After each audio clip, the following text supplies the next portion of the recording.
Coach Saban does it again in the transfer portal, and he tried to tell everybody, if you make it about the portal, it's not going to be fair. I mean, the rich is going to get richer. You're going to have the bigger, badder programs in college football are going to be able to cherry pick and get what they want to get. And here comes Coach Saban again, right after getting the Eli Ricks from LSU, the cornerback, and a number one running back, and Jahmyr Gibbs from Georgia Tech. Over the weekend, Coach Saban pulling out one Jermaine Burton, transfer receiver from Georgia. Big deal. You talk about helping the Bulldogs win its first national championship in 40 years and then dipping out. Win the chip and dip. And this is what Jermaine Burton has done here, coming over from Georgia to the Crimson Tide. And to me, I look at there are three things that help stem this up, Pat. There are three things, in my opinion, that kind of help stem this up here for the Crimson Tide where Burton is concerned. Number one, you look at the relationship between he and Trayshawn Holden. I mean, Trayshawn Holden from Florida, but played his final year of high school ball in California. Of course, Burton from California. They got the whole DBA, defensive back assassins thing going on. I don't know where it stemmed from. I don't know how it happened. All I know is it's Trayshawn Holden, it's Jermaine Burton, it's a couple of other guys in this DBA family, but you got both of these two guys back together. And talk about having friends. The moment Burton went in the portal, Trayshawn was like, let me holler at you right quick. Let me spit some to you right quick. Talk about this, Pat, how pretty awesome this is. Yeah, I mean, he was only one phone call away, right? I think that's what Trayshawn Holden tweeted out right after Burton committed. But you know, speaking of the California ties, this kind of takes me back to when I was covering the Heisman Trophy ceremony, and Bryce Young and C.J. Stroud both played their ball in California in high school, and you know, they really put an emphasis on mentioning how proud they were of each other, putting each other up, like making it from California to the Heisman Trophy ceremony, representing their teams. And you know, it's really an interesting camaraderie that those guys kind of have. It's just when compared to other states and other recruits coming from certain states. Like in Alabama, if you're born one way, over one direction, and then the opposite way, I mean, you guys could be butting heads right away. But it really seems like these California guys have a unique relationship with each other, and you know, it worked out. Burton got in touch with Trayshawn Holden. You know, Bryce Young's obviously on the team, also from California. It's not a bad reason to get there.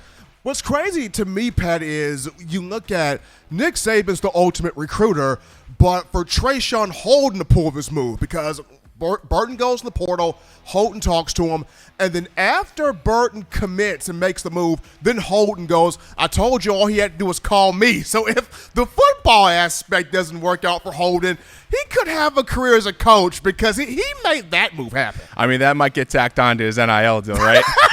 Oh, man, I mean, do you pay him? Do you pay him with the more restaurants or the more like how do you work that out, Pat? Restaurants, money, cars, playing time. I don't know. We'll have to see. We'll have to see in this new age of college football. Gonna be fun to watch that as Trayshawn Holden, Jermaine Burton back together. The DBA boys both playing their high school ball or the final years of their high school ball in California.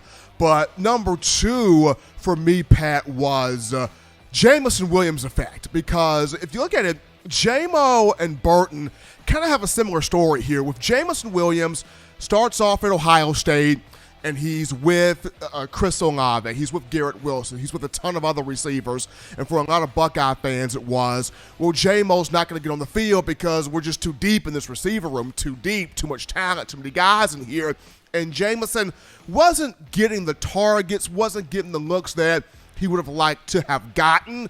He makes the move to come to Alabama, and people are like, oh my gosh, how did Ohio State let this guy get away? Like, whoa, like he goes from being the third or the fourth option at Ohio State to Alabama, explodes and is the most explosive receiver in college football, and even with an injury he suffered in the national championship game, you still have draft pundits mocking him as a first-round pick. And where Jermaine Burton is concerned, kind of the same deal with Stetson Bennett. You know, he wasn't getting the targets, and Georgia looking more so at Brock Bowers, A.D. Mitchell, and other guys. But Burton did finish this past season number 2 behind Brock Bowers in receptions. Could Burton have a year similar to Jamison Williams? Is this the Jamison Williams effect to you?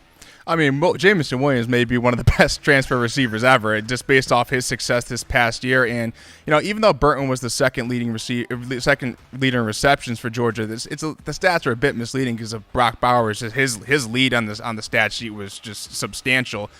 But Burton, I think that's the plan, isn't it, to come in and have that kind of Jamison Williams impact? And I think Alabama, much like last year, needs a little bit of a boost in that receiver core.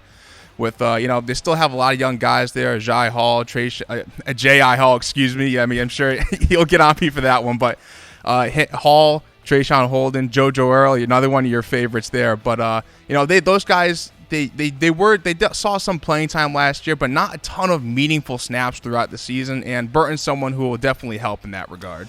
He comes with a lot of experience, Pat, and it's something that you just brought in here. One of the things Coach Saban enjoys doing, if he is to pursue the portal, he wants to get players in that have marquee experience, especially in the SEC. Burton playing at Georgia for 2 years. 53 catches, near 1,000 yards receiving, 901, 8 touchdowns. That does mean something. And just because we did not see him at Georgia really flash burning type of speed does not mean he does not have it. He could come in here and really flash some burners, really flash some speed, really flash a lot of that breakaway acceleration, if you will. My thing is going to be, where does he fit in the offense, right? Yeah, it's gonna be some work to fit. I mean, they have a whole offseason to figure it out, but I think he's gonna be. I mean, he's got the makeup to be in that similar kind of Jamison Williams type role. I mean, he's a really explosive receiver. I think he averaged 19 yards per reception, which is exactly the kind of thing that Alabama is going to need to replace with Williams being gone, and even someone like John Mechie out of the picture now. So I think that could be the sort of ideal kind of role, the change of pace kind of guy that Nick Saban always loves to have. And one of the things that I've had that Saban always, he's kind of meticulous in doing this. He looks into the portal and he thinks, okay, what do we need? Can this be a fit? Does this fit what we're trying to do? And is this a person that could come into this team and mesh and gel and bond?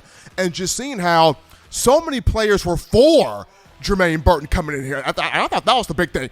So many players were for this move happening. So he could potentially have that Jamison Williams type of season. Just going to be fun to watch in spring ball. Where does he fit in this offense? Is he a slot guy? Is he at the top of the formation? Is he at the bottom of the formation? That's going to be fun right there. But I think that at number 3, Pat, the biggest thing for me is the opportunity to play with Bryce Young. I mean, Stetson Bennett, good, but when you look at a guy in Bryce Young to where reigning Heisman Trophy winner, reigning SEC Offensive Player of the Year, reigning AP Player of the Year, consensus All-American, whatever accolade you want to throw out there, Bryce Young either took it this past season or was right there in the running for that. Single season passing marks, the whole 9, Bryce Young has that. And he has just the mentality of distributing the ball to everybody. And Burton's thinking, if I can play with this cat, seeing what he did with Jamison Williams, seeing the numbers he helped John Mechie put up pre-injury, if I can play with this cat, if I can have this dude throw me the football, oh my gosh, the astronomical production I can put up here. Yeah, again, just looking at Jamison Williams last year and what he was able to do, but I mean, it really is. It's free agency now, isn't it? And when you look in the NFL with all the receivers, part of the reason why they leave their teams is, one, money. Is there going to be a bigger opportunity to make Alabama is one of the premier NIL spots as of right now, just because of their success over the course of the years and how much money is getting put into that program. So you're going to make a lot of money in terms of NIL. And the second reason why a receiver changes teams, quarterback play. And there's no better quarterback in the country right now, maybe, than Bryce Young going into next season. So, I mean, it really is kind of like what Nick Saban said, it's trending more toward free agency. And, I mean, look, Burton could argue he was underutilized in terms of targets at Georgia, but that's going to change if he goes to Alabama, being their most experienced guy going into next year. It's so crazy. We're watching these NFL games yesterday, these playoff games, in the quarterback position, how big it is, watching Tom Brady, Matthew Stafford going down the wire, watching the Chiefs-Bills game last night with Mahomes and Josh Allen, and now transitioning back into the college game with as good as Stetson Bennett was a season ago for Georgia, helping that team to a national championship. You look at Jermaine Burton thinking, I get a chance to play with the Heisman Trophy winner, what my numbers could potentially be in the upcoming season. It's going to be fun to watch this spring. Yeah, and speaking again with going back to those NFL games, I mean, with all these great quarterbacks, I mean, look at Josh Allen yesterday. He threw 4 touchdowns to Gabriel Davis. Stephon Diggs is their one, but Gabriel Davis absolutely went off. It's like they're 3. So yeah, he had three or 4 touchdowns, but I mean, when it comes to these great quarterbacks, it really doesn't matter how many stars are next to your name or how much money you make. I mean, they can have you make plays to get you that kind of money later on down the line. So, I mean, pairing up with Bryce Young is not a bad idea for anyone.